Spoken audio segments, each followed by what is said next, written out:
Welcome to Bella's Crochet Gifts. I'm Bella.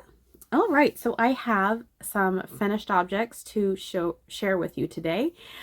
You have seen most of them before because they were all works in progresses the last time you were here for a finished object video, but they are done now. So, and I do have one extra that is brand new you have not seen. But first we have the sway cardigan is complete. All the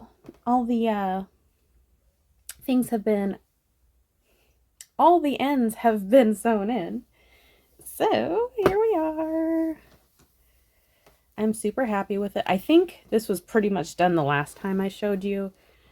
I haven't put the toggles on, but I have decided that the way it sat on the mannequin, and you know, just how it fits my body is going to be fine, because basically when I'm sitting, it spreads out at the bottom anyway, so you won't even notice that it's not completely straight down. The only person who might notice is my husband, because he's a little OCD when it comes to things being equal and symmetrical, but he'll never notice, right? But it's done. It's done. And here is a picture of it on my mannequin. And I've got the back also. So very excited. This is done. This fits really nicely. Like I said, I have done this pattern before, and the sleeves were huge.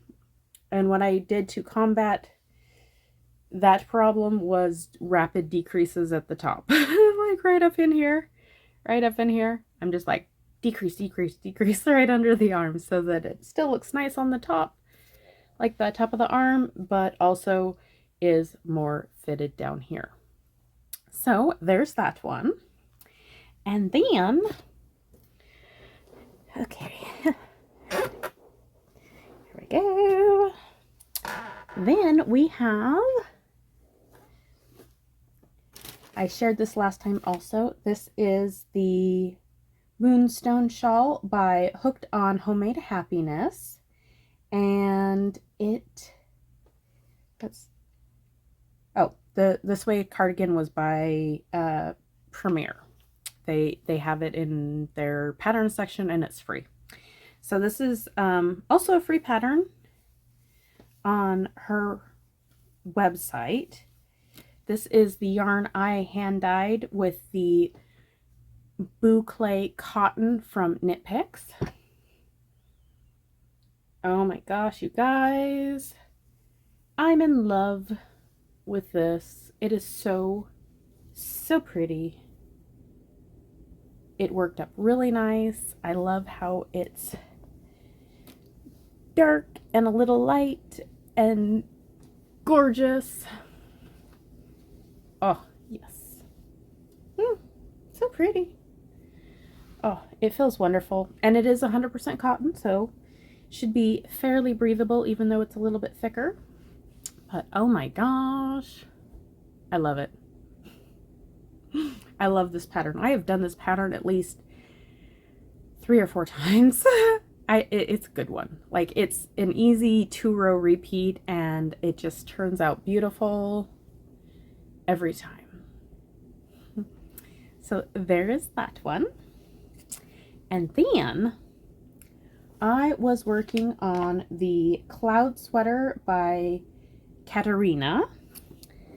And this is the one where I was like, I'm gonna just do this bigger. And then it was like, oh, I shouldn't have done that bigger.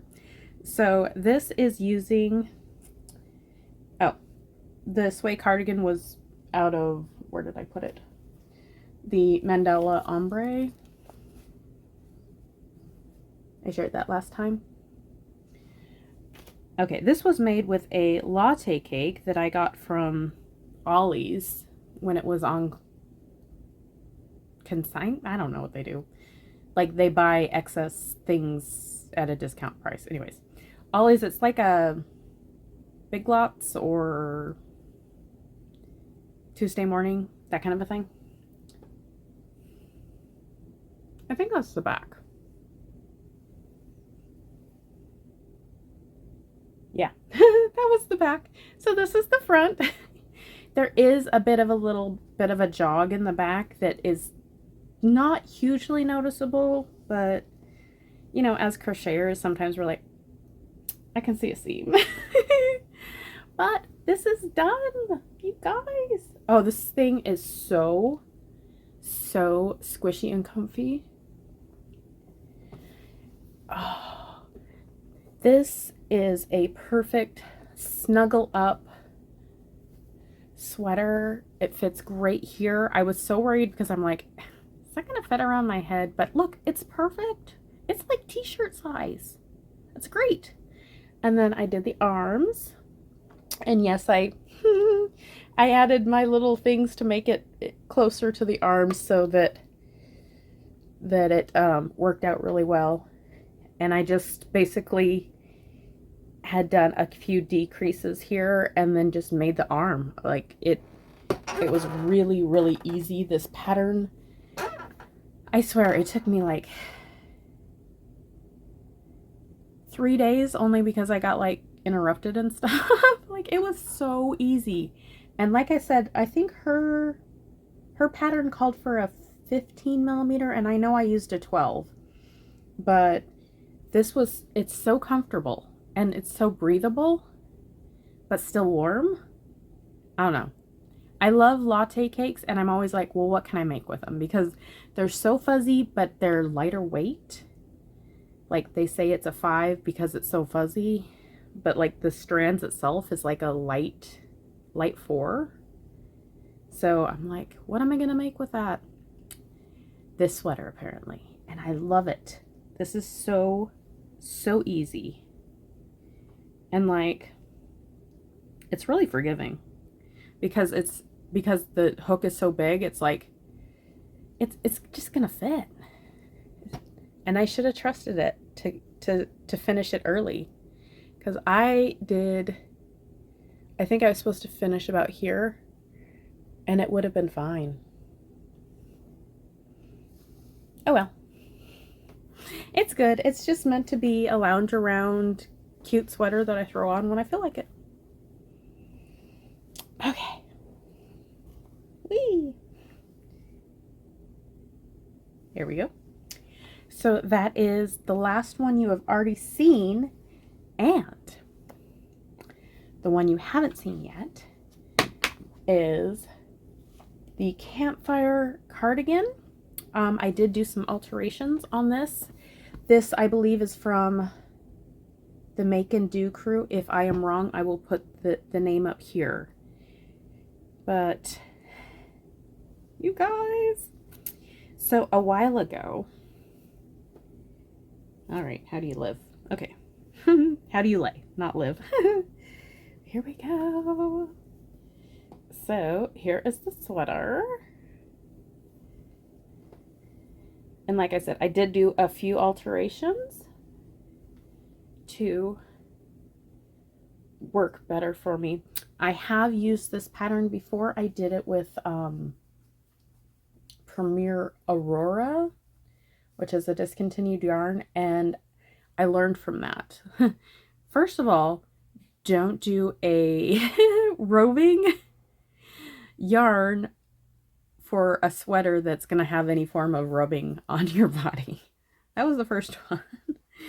But with what I also realized is stopping it early so your arms, your sleeves are not gigantic. Like these are still kind of big, but those were really big. Like, okay, let's talk about this a little bit. So what I did was I used one whole skein of, I have extras here, 1 second. It's not the same color. The Loops and Threads Ombre Hues. So I used one whole skein per side and then an additional skein to do the fitting, and more at the bottom. So this is it's really soft, by the way. This is a lightweight number 3. It suggested a 4mm hook. It is 75% polyester, 25% acrylic. Hand wash cold, lay flat to dry. Oh, here we go. It is 5.29 ounces, 150 grams, 426 yards, or 390 meters. Let's see. Where were you made? This was made in China. So I think, do I have the other color here? I had originally bought this. Oh, here we go. To make this type of sweater. This was the color, where did they put it? Slate gray white. So there we go. So I had originally bought that to make this type of a sweater. And what I did was I made each side of the Hexagon cardigan, and then I fit it to my body. So the things I changed was I stopped early. So this is the finished size of the Hexagon. I stopped early, put it on my body, and didn't like how it fit in the back because it was bunching. Right here. Here's my seam. I didn't like how it fit because it wasn't quite wide enough. Like my back's a little wider than it was allowing for. So I added 3 additional granny strips up and down. So let's see. Where's my corner? Here it is. So I did 1, was it 4? Oh, it's 4. 1, 2, 3, 4 on each side. So that's 8 additional granny clusters on each side to give me the coverage of the back so that it laid better. And then also I stopped early on what is the equivalent of where the front would be. I did put a little bit of a collar on this as well, but so here's the arm, and then you come in here. It would have been, this additional would have been two each side, and that wasn't enough of a neck hole that I felt like I didn't like how it looked. And so I stopped off early and made it more of a kind of a boat neck swoop to it, as opposed to being all the way up here and then have collar bits. So I made it wider, so not going all the way to the edge with the front section. And then so I did lapels, like right here, I did 2 rows back and forth. And then after I'd done that, so I went down, or I started at the bottom, I came up and went down, came back up the same, like the opposite, and then I did rows at the bottom to make it longer, which they do rows at the bottom to make it longer also, but they also stopped short and made longer arms. I did not do longer arms. I think the lady in the picture is much smaller than me because I don't think she had to do additional back stitches. But here it is. This is really, it's lightweight. It's very comfortable. I think it's super cute. See, that's how, like, I wanted it to be a little bit wider. I didn't want it to be like way up here because it would have been like there. on both sides, and I'm like, it's too claustrophobic for me. So I did a little bit wider, and then these I can just take, where did I put that? Excuse me. So this is a shawl pin that I just got from Amazon. You just put it in there, squish it down, and then you take the loop, position it down. So there you go. So this, it's more like a 3/4 on both sides, but like it's still kind of wide, but because it's a 3/4, it's not going to interfere with my hands, and so that's why I'm like fine with it being that large, because hers was a lot smaller and it fit her arms. So I'm like, did she have like a teeny tiny body and then just made long arms, or what? I don't know. But this fits me nicely. I like how it looks. I think I have pictures on my mannequin. If not, I will go upstairs and get pictures. So we'll do front and back. But yeah, this sweater is super cute. It's decently like, I'm getting warm. Like it's good. But it's just meant to be, you know, something you throw on like an evening, or when it's starting to get a little bit brisker in the air, but you don't want to be like super weighed down.